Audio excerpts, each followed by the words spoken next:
جیسا کہ ہم جانتے ہیں کہ ہمارے وہاں بہت سارے ایسے لوگ موجود ہیں جو تقدیر کا انکار کرتے ہیں، تو امت مسلمہ میں سب سے پہلے تقدیر کا انکار کرنے والا کون شخص ہے؟ جی، جیسا کہ ہم نے پہلے ابھی ذکر کیا، ایک باقاعدہ امت مسلمہ میں ایک فرقہ ہے جن کو قدریہ کہا جاتا ہے، جو تقدیر کے منکر ہیں۔ جی جی۔ ایسے ہی امت مسلمہ میں وہ بد نصیب، وہ بدبخت جو سب سے پہلے تقدیر کا منکر ہوا، اس کا نام تھا معبد الجہنی۔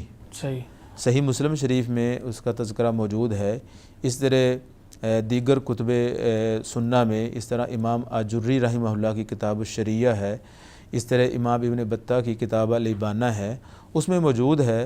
امام یحییٰ بن یامر اور اسی طرح امام حمید بن عبد الرحمن الحمیری، یہ دونوں فرماتے ہیں کہ سب سے پہلے تقدیر کا انکار کرنے والا جو بدبخت تھا وہ تھا معبد الجہنی۔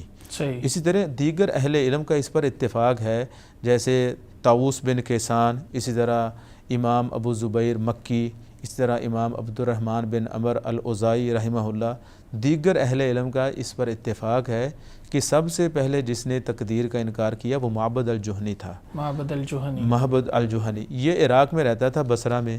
اصل میں اس کا ایک فرینڈ تھا، ایک دوست تھا عیسائی، جس کا نام تھا سوسن۔ سوسن بھی کہا جاتا ہے اس کو، اور سنسویا بھی کہا جاتا ہے۔ وہ عیسائی تھا، کچھ دیر کے لیے مسلمان ہوا، پھر وہ عیسائی ہو گیا۔ تو اس نے یہ جو نظریہ تھا تقدیر کے انکار والا، سوسن سے لیا تھا۔ پھر اس نے اس نظریے کو امت مسلمہ میں پھیلایا۔